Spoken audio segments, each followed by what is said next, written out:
So just give you an overview of what I'm going to talk about. So what is spirituality for? Health benefits of spirituality.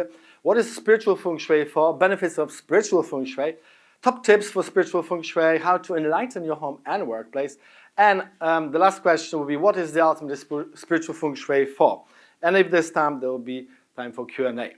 So my main claim today is that Feng Shui is a spiritual discipline. Obviously, it's a personal discipline as well, but we're going to focus on this aspect. And there's research to back it up. So most of the information will be evidence-based, and you can see it on my line, all listed nicely. You can look at that later.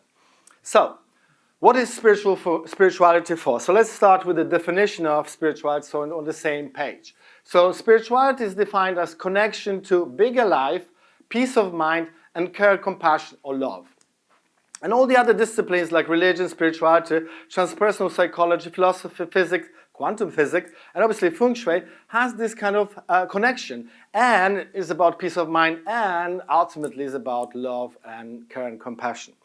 So there's research, there's over 1,000 now papers on the benefits of spiritual and religion. People are happier, healthier, and live longer when they have a spiritual or religious outlook. But if you don't like those words, spiritual, just replace it with consciousness. And the definition of spiritual, that's why I started in Spiritual Companion Trust. Spirituality is everyone's natural connection with the wonder and energy of life and the instinct to explore its meaning. Spiritual development is about the growth of connection, peace of mind, compassion, and consciousness. So that's the kind of classic definition of what spirituality is. So the other disciplines that kind of connect to that, so there's epigenetics, and maybe you've heard of this. Basically, the environment can affect the expression of your genes. Space conditioning, Dr. William Tiller, he kind of coined this phrase, space conditioning. Feng Shui is really space conditioning. So the space, your intention, your consciousness can change space and condition space. Prime effect in psychology and neuroscience, there's this idea that your attention, what you focus on, will affect you in different ways. And there's sleep research where during the sleep you kind of rejuvenate yourself and your soul goes back to your spirit every night, which is very nice. And then DNA, your DNA is repaired. We'll talk about when I talk about sleep. And obviously your vagus nerve is kind of stimulated, activated. And but the power of intention is very important. And you can see that word intention coming up quite a bit during this talk. So let's start at the beginning. Feng Shui, wind, water, not wind and water. Some authors translate incorrectly, which creates all kinds of problems for Feng Shui, really, and people. But they're obviously metaphoric description of spirit and matter, or non-physical reality and physical reality, or in a kind of physics term, quantum reality and Newtonian reality. In Japan, they have a term yukai, big spirit, and kenkai, small spirit. So physical. But it started obviously, as you know, with graveyards because originally Chinese people thought that if ancestors rest peacefully, that will kind of give them luck and prosperity and kind of fortune blessings. So they would find the best places for graveyards. And then there is actually, those places are good for living as well. And from that we have this idea of the 5 animals, or the armchair configuration when you have a black turtle at the back to give you protection, slightly higher hill on the east side, ideally a green dragon, and then on the right side, the west side, is your white tiger in front, open space, red sphinx, and the 5th animal is actually yellow snake, and that's your home. And obviously, in other cultures have the same idea. You have, that's a building from Barcelona, that's an armchair position for the same idea. Obviously, chairs and stuff, and even in design you have this kind of uplifting energy to take you up. So obviously you can apply it to your bed. So this people went a bit over the board, so that's quite tall. I wouldn't go so probably the same, maybe tables, but maybe slightly high on that side. And you've got the same kind of arrangement. Obviously here they didn't have a solid headboard, so they added cushion. Works, yeah. And then added this plant to give you extra kind of protection from the door. But I'm against spiky plants unless they are cleansing. So that's what you can do in your home with this idea of armchair configuration. So Obviously, in classical Feng Shui, we've got this idea of trinity of luck, where you have earth luck, human luck, and heaven luck. But all the traditions all over the world, spiritual, have the same idea. So in Christianity, you have the spirit, soul, psyche, body, and the material world. So that's the Chinese view, and it's the same. So when you look at all the traditions, they're talking about the same thing, just using different words. So what is spiritual Feng Shui for? So let's put it in context. And obviously, Feng Shui is many things. It's modern Feng Shui, classical Feng Shui, form school, compass school, intuitive, scientific, flying star, black hat, symbolic, and then obviously different application for business, for homes, for corporation, for cities, for gardens. And then I kind of distinguish between evidence-based Feng Shui, which I specialize, and non-evidence-based. There's nothing wrong with that, but it's based on belief and how people kind of experience Feng Shui. And obviously, there are more other aspects of Feng Shui.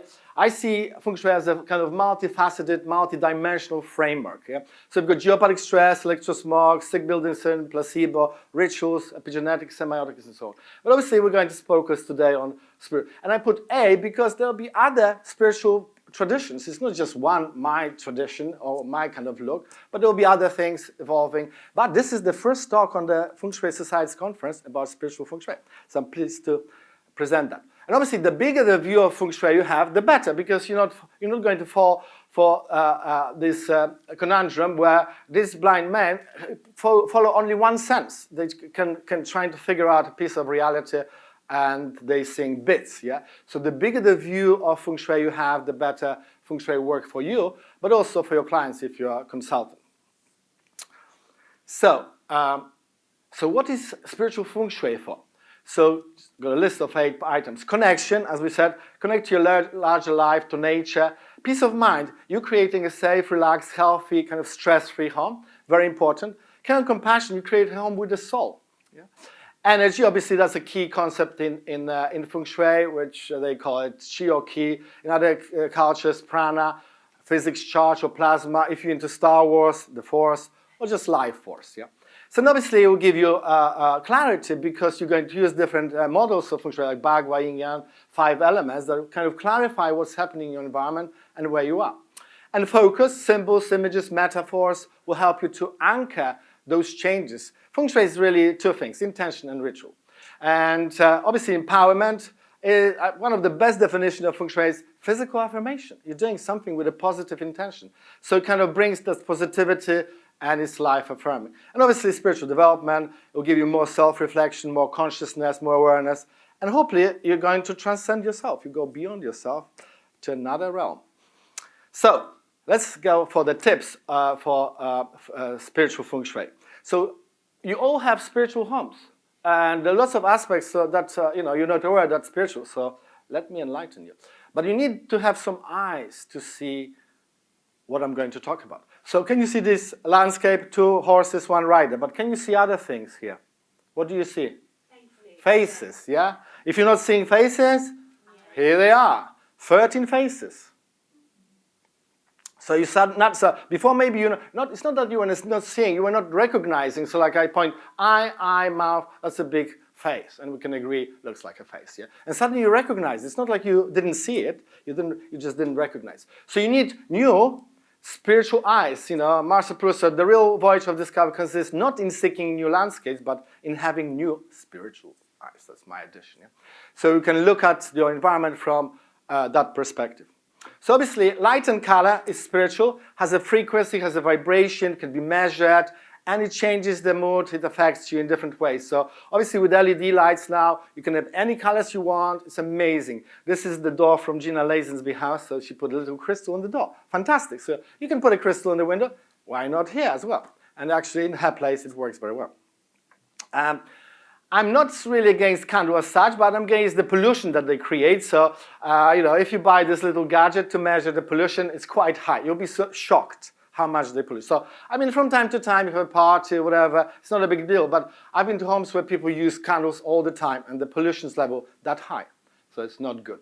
So from time to time, but because there are alternatives. So, fire is plasma. You can have a plasma ball. It's beautiful. It's called plasma. So it's not going to hurt you or anything. But basically, you can add other things. So, for example, salt lamps, which give you kind of nice ambient feel, but also apparently they produce some negative ions. So color, lots of research on color, I'm not going to bore you, but basically color influences your behavior. And on different levels, so, Feng Shui is going to influence you on physical, emotional, spiritual, mental, and so on, financial, relationship-wise, but color has the same kind of power to influence us. And there were talks before color on this conference before, so I'm not going to go into it.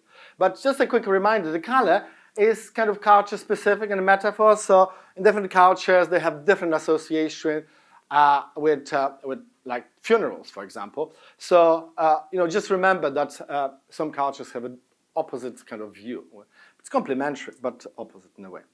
So, connecting to nature, nature is bigger than us. So that's according to the definition of spirituality, is spiritual. So it's nice to have a house like this somewhere in Norway, but you don't have to go too far. In England, there's this house somewhere, and this guy went crazy with the organic kind of look and shapes and material, and it's amazing. Yeah? But you can add this in other ways. Yeah, so you can have the plant wall, big one, small one, it doesn't matter. Offices now use this a lot because there's so much research about this. So they have fish tanks, they have kind of open spaces. And then meditation areas and kind of lots of plants and fun thing to, because they know that they can reduce stress, absenteeism, and boost creativity and productivity. It's all measurable. Views, if you're good, great, but a picture or a poster will do more or less the same. So there's no short with beautiful landscape pictures, yeah, or even a bigger picture of the universe where we are, yeah, or photo wallpapers. They're very inexpensive. You can change your whole environment. Can you imagine this wall having a nice, beautiful forest or beach or whatever? And it's quite inexpensive. Or even that one. So this kind of wall murals. That's a photographic wallpaper. And you can print it. If you don't like this, you can find your own picture and they'll print it for you. So connect to nature, anything. Plants, live plants, obviously, cut plants, will do the same thing. Buddha was very fond of plants and help people to get enlightened just by showing them plants, flowers. And then you can take that to the next level, connect with the community. So this little balcony gets a lot of positive energy from passerbys because they made an effort, just even in one thing, it's beautiful. And so that's another way, so you're not only connecting to a larger community, but also getting positive vibe from others.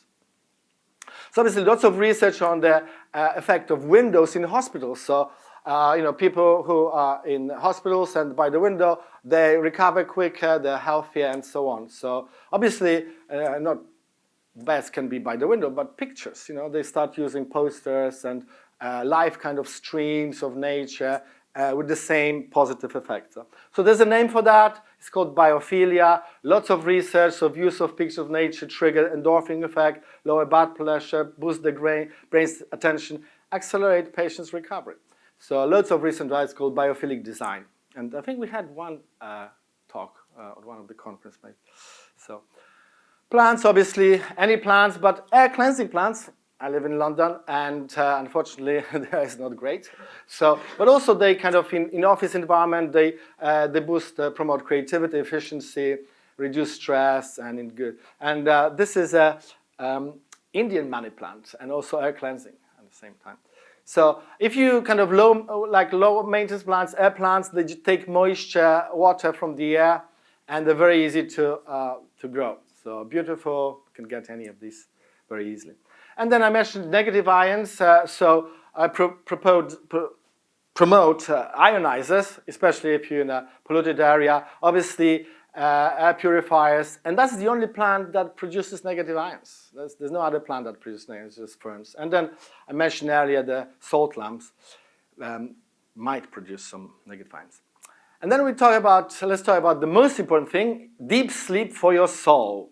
So the sleep is really 90-minute cycle, and that middle bit is the deep sleep. And that's the holy grail of health. So if you go to sleep at 11, you might have, 1 to 5 cycles. But the first one is the deepest and kind of the longest, yeah? So you need to take care of your sleep. So DNA gets repairs during the deep sleep, yeah? Autophagy get activated. Autophagy is a self-healing mechanism. And melatonin is affected in deep sleep by, sorry, it cut out, light, Wi-Fi radiation. So switch off your Wi-Fi for the night. You're not using it at night. It's very easy. You can set it in the router. You don't have to think about it. And sleep in total darkness. So just to cover the key things, put your bed in empire position, armchair configuration if you can. Solid headboard is good. No metal beds because metal amplify electrosmog. Foam mattress are better than spring mattress. Obviously, avoid geopathic stress, electrosmog, no Wi-Fi at night. That one difference will make a huge difference. Obviously, you have no control over the Wi-Fi of your neighbors, but you have control over yours. No direct electricity, and then sleep in total darkness because light can affect your melatonin production. And then, if possible, sleep with your head towards north because there's some studies suggesting that when we align ourselves with the magnetic north, we sleep better. And animals do that. A lot of animals do that. Yeah. So, vagus nerve is the longest nerve in our body. It's very important. And different things can activate it. So, being happy, eating nice food, being relaxed, taking a cold shower is the easiest way to activate your vagus nerve. Yeah? A lot of research on that. But also, taking pictures of friends and family can activate your vagus nerve. How simple is that? So, Feng Shui actually can activate your vagus nerve. So, pictures, lots of pictures, whatever you like, people do all kinds of things, but everywhere, the more the better. Here, it's like, go crazy. Pictures of friends, families, of yourself, anywhere, happy. And then there is something called Schumann resonance, which is natural kind of vibration of the earth, 7.83 hertz. And that's the same as your alpha brain state. So it's kind of relaxing, meditation-like state, but also healing. So the ambience, the more Schumann resonant ambience you have in your environment, the better you feel. And geopathic stress can affect that. Yeah. So solution to that, obviously walking barefoot, loads of research on the benefits of grounding and earthing. So, for example, it reduces inflammation big time. NHS is thinking of recommending this. Lowers blood sugar levels, pain decreases, all kinds of things that are useful. Kids behaving better. In schools in Finland, they ask kids to wear no shoes, and they behave better because it electrosmog reduction. And most schools have lots of Wi-Fi and so on. So walking barefoot is a good idea. So not everybody's got a garden. So there's a solution to that. Your bath will ground you. Having a bath for 20 minutes in the morning will ground you, reduces that electrosmog, drains all the stresses. So it's a simple and very nice way to good. Obviously, add some Epsom salts, magnesium, because when you're stressed, and electrosmog is a stressor, will kind of leach the magnesium from your body. So add some Epsom salt. It's quite nice. Yeah. And the early practitioner of grounding was Paul McCartney in 1969, walking barefoot, very healthy, to combat his other habit, which wasn't good, smoking. So there's also earthing grounding mats. You need to be a bit careful with this because you're plugging them usually to the socket. You need to check whether the earth effect works. Yeah. So ideally, you use something called body voltage, where you're measuring how this mat is working, because sometimes it works the opposite. So most of the time it works well, but obviously if you ground it to the outside ground is the best way. But most places, homes, it's not possible.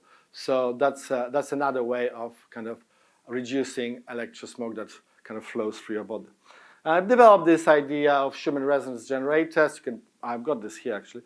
So it looks like this. You plug it to anything, USB, and it kind of helps with electrosmog, geopathic stress, gives you this grounding effect, Schumann resonance, but also enhance the alpha brainstem. And in some hospitals, they are thinking of using this sort of technology to boost people's relaxation response and heal quicker. And that's the website, helios3.com. And one of the best things to ground yourself is to have tiles, ceramic tiles. They'll ground you. I've tested so many kitchens with ceramic tiles, and there is this grounding effect. It's amazing. It's brilliant, it works. So obviously in a lot of cultures they have that already, and I don't know what it is because it's cultural or practical or whatever, but the grounding effect happens there. So that's a useful thing to have. And if you touch this tap, when you're having washing your dishes, you have a grounding effect. Yeah? Anything that is kind of grounded, it will give you that. Yeah? Famously, Agatha Christie got a lot of ideas when she was washing dishes, and then she would wash dishes to get ideas. Yeah? So maybe that helped her to relax. So, books. Obviously, you can have lots of symbols, but spiritual books, the more books you have, the better you feel, because books make us happy. Yeah? And they've done studies where they discovered that the more books you have, the more intelligent you are and the more wiser you are. And you don't have to read them. Obviously, reading helps. I'm not saying that doesn't help. It will make even more intelligent, wiser. So, but the just amount of books. So books everywhere. You don't have to be just in the knowledge area of your bagua. But I've got this picture because of this mirror-tiles mirror. So obviously, when you're standing in front of that mirror, you kind of dissect it, yeah? And that's opposite of spirituality. Spirituality is about wholeness, seeing yourself, your aura, and so on. So not a good idea, yeah? For a living room. It's my pet hate. But also people have this sort of cabinets, and then in the morning they get divided in half, and then when they go to sleep, they get divided. Not good. So big mirrors, octagonal, very good shape for prosperity and all kinds of things, but it's a nice kind of way to have all this. So avoid mirror tiles and avoid this kind of cabinets. And the bigger the better, because you want to see yourself. Your physical body is what you see, but obviously your aura, your spirit is much, much, much bigger. So lots of research on mirrors, actually. There's 32% reduction in consumption of unhealthy food in your kitchen if you've got a mirror. It's good. Yeah. So boost self-esteem, make you aware of your body, and helps you boost your self-esteem as well. And kind of spiritual awareness. So the more mirrors, but obviously positioned in such a way that kind of reflects something nice, expand the space, move light, and so on. So then obviously Feng Shui has a lot of symbology behind it, and basically images, metaphors are kind of primers and reminders about what we want. In one word, Feng Shui is ritual, nothing else. You know, everything you do is ritualistic. Yeah? And obviously this year, 2021, is the year of the ox. Yeah? But people in this Lascaux cave in France, 17,000 years ago, they were using Feng Shui. That's Feng Shui in action. It's a ritual. Yeah? So they were drawing this to improve their future hunting. Intention plus ritual. So there's no difference between this or this. Anything works for you. So you've got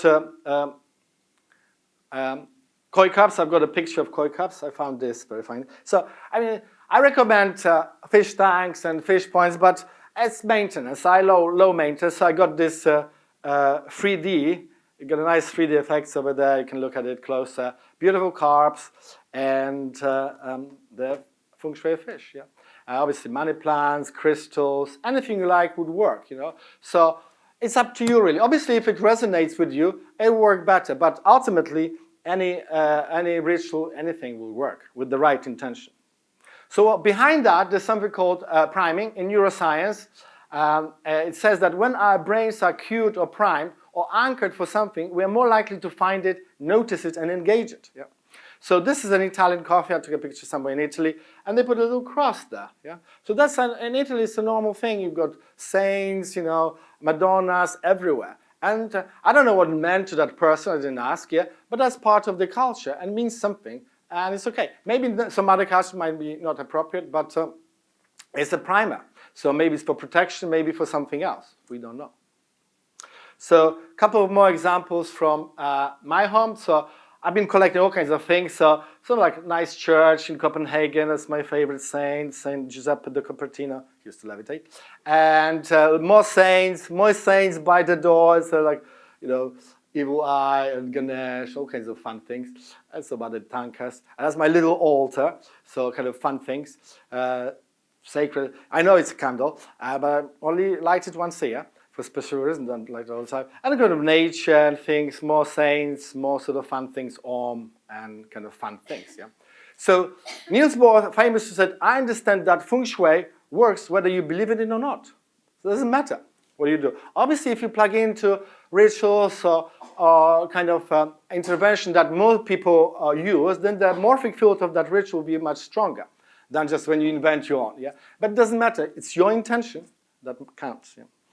So Buddha, his symbol, lotus, was a popular thing, and a lot of people got enlightened just looking at lotus flowers. Why not? So I'm going to show you how priming works. So just follow the instruction on the screen. So read what you see aloud. Can you?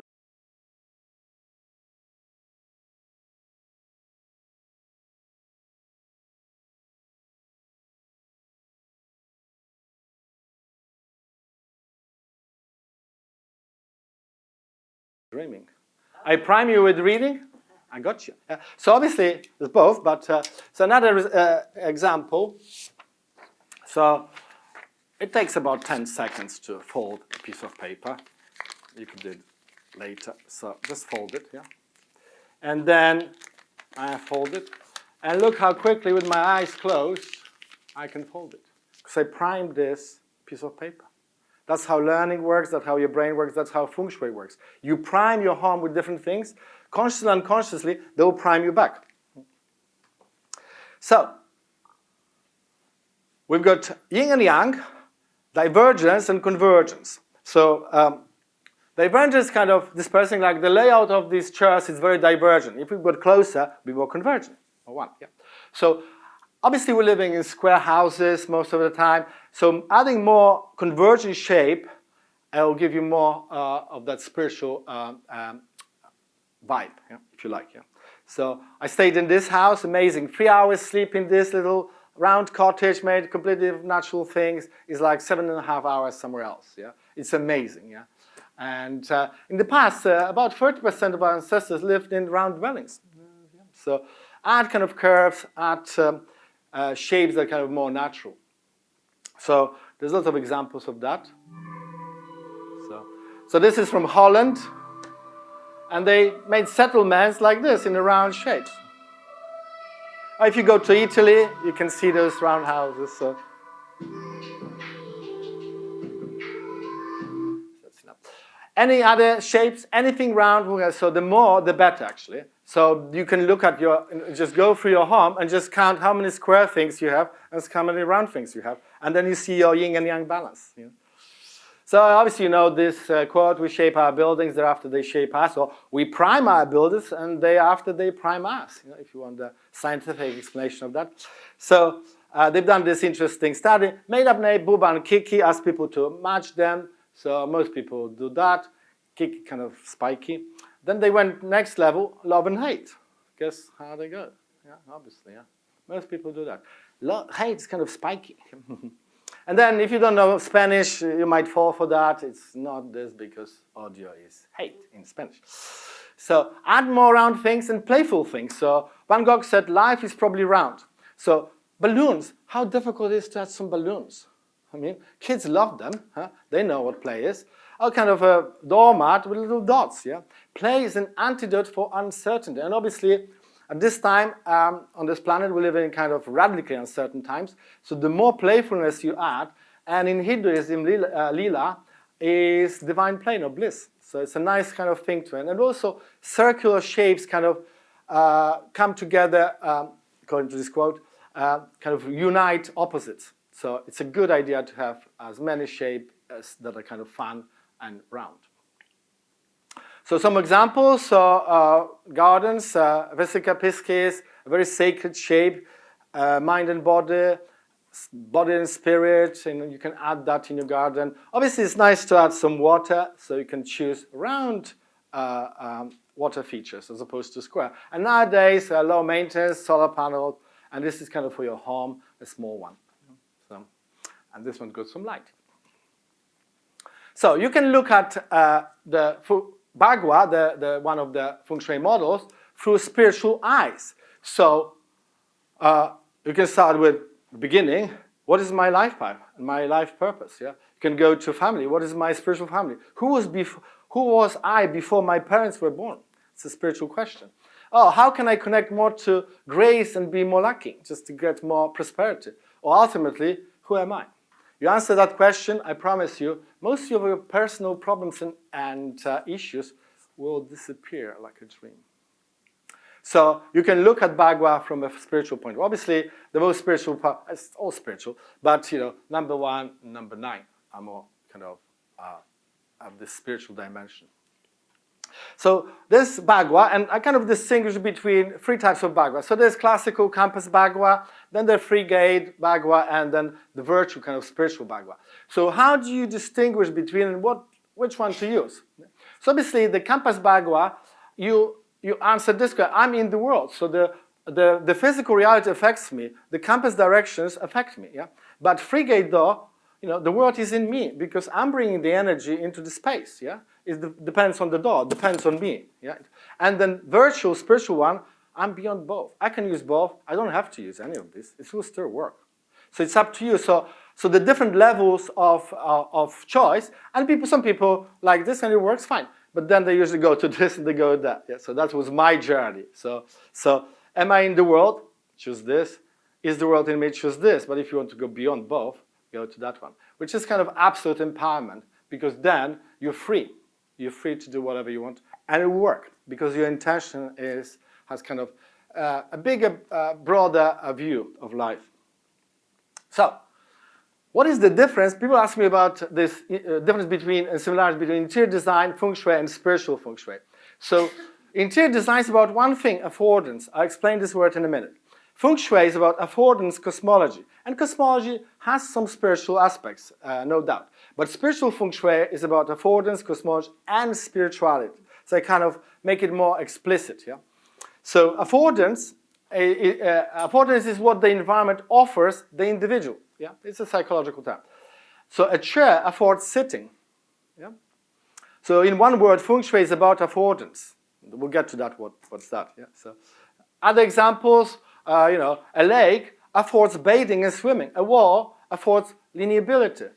The handle on a tea set affords holding. Yeah? So ultimately, Feng Shui affords personal and spiritual development. Yeah? They're both working like that.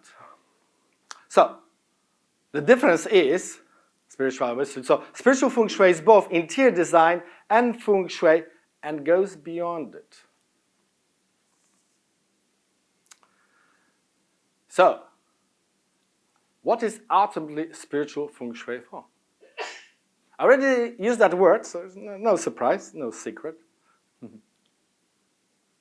To go beyond Feng Shui. So I've got some good quotes. Gilles Deleuze, French philosopher, said, freedom lies in choosing the level. So you can choose a physical level, you can choose a spiritual level, you can choose any other levels between, you can choose the whole spectrum, it's up to you. Einstein said, we can't solve a problem with the same level of thinking that created them. And this Indian mystic Nisarga Maharaj said, no problem is solved completely, but you can withdraw from it to a level on which it does not operate. And that's freedom. So clutter doesn't affect me. I know it affects a lot of people because they think that it affects them. And that's how it is. So obviously, I start to clear stuff when I can't find things, but I don't actually like clutter. I think it's spiritual. So then you've got that choice. You can work on that level, whatever. Yeah. But the bigger view of life and the bigger kind of possibilities you see and more choice, the better. So why go beyond Feng Shui if it works? Whatever what you're doing. So to understand Feng Shui better, think better about Feng Shui. Just give you a bigger picture. You see it from different angles. To be free from Feng Shui dogma, Feng Shui bias, and false promise. Unfortunately, there's a lot of Feng Shui superstition. I still get calls from people ask me, oh, I've got a toilet in the wealth corner. Is it going to ruin my finances? Yeah, I mean, if toilet controlling your finances, you've got a problem. Well, it's not controlling your finances. Yeah. To be less affected by Feng Shui, so yeah, obviously environment affects you, but less. To be less attached and to identify with the material world, kind of body-mind paradigm, yeah? To be more conscious, enlightened, and to be free. But we've got a very good Zen koan. It says, although the enlightened ones are free from karma, cause and effect of Feng Shui, they don't ignore it. So I know about geopathic stress. I would choose a place without geopathic stress, but if I'm in a hotel and I'm sleeping on a geopathic stress for 2 nights, it doesn't bother me. Actually boosts my immunity. A bit of geopathic is good for you. So that's how it goes. So how can you go beyond Feng Shui? Give you some ideas. So, this boy points at a photo of a watch. Then he noticed his mom's got a watch, similar. And then he listens to his mom's watch ticking. And then he tries to listen to the picture of a watch. Sweet, yeah. But he just realized the map is not the territory. The menu is not the meal. That's a little enlightened moment for him. Yeah? And Tao Te Ching, Lao Tzu, suggests similar. The Tao that can be taught is not the true Tao. Names that can be named are not true names. The origin of heaven and earth has no name. The mother of myriad things has a name. That's yin and yang for you. So you shift in your understanding. Another example, so this girl is writing a letter to Tooth Fairy. She already figured out something wrong. And then, dear mom and dad, she crossed the Tooth Fairy. Yes, we know it's you. Stop lying. Just a little tip, leave £100 instead of £1. It's a great idea. Anyway, have a nice night. Yours most great detective at finding out who liars are, Ashley, your favorite child. And then you obviously got it, but then she said, P.S., what do you do with our teeth? Tell me. And there's an example. My son, he's tried to capture Santa for a couple of years. And when he was 6, he announced that that's his plan, how to capture Santa. And then he announced, Santa doesn't exist. I was like, how do you know? You know, you're only small, you know. How, you know, because you couldn't catch him, it doesn't mean it exists. I said, I Googled it. So, there are trivial truths and the great truths. The opposite of a trivial truth is plainly false. The opposite of the great truth is also true. That's a spiritual enlightenment. Niels Bohr, Danish. And one more from Lao Tzu. He talked about Feng Shui. He says, windows and doors chiseled create a house. The emptiness within, the non-being, makes the house useful. Being and substance bring benefit, profit. Non-being and emptiness make things useful. So that empty space is important. And again, Lao Tzu said something and nothing produce each other. That's the biggest hardcore question for scientists and physics. Why there is something like this as opposed to nothing? Obviously, nothing is here as well. So the Taoists think of heaven and earth as their homes. Yeah? And obviously, you need to ponder on this question, whether the universe is a friendly place. You know? Sometimes it doesn't appear like that. Yeah? So doing nothing is better than being busy doing nothing. So just to recognize that we're here in one of the 200 billion galaxies, more to visit, you don't have to do anything. You just know this. You just need to remember that you're here. Yeah? And that opens up your consciousness in an instant. So, to sum up, make your home more spiritual, wholesome, and balanced. Brings more convergent forces, round shapes and organic shapes, etc. More spiritual symbols, nature, if you're not into spiritual things. Remove anything that potentially negatively impact your soul and spirit, so clutter, joy, stress, and so on. Add more playful things, photos, books, anything that makes you kind of fun. Yeah? Love your home, create sacred spaces, and go beyond Feng Shui. And I leave you with this quote from Gaston Bachelard, French philosopher, who wrote this book, Poetical Space, which I think is one of the best books on Feng Shui. If you're a Feng Shui consultant, you should have it at home. I've read it so many times. It's beautiful. The house shelters daydreaming. The house protects the dreamer. The house allows one to dream in peace.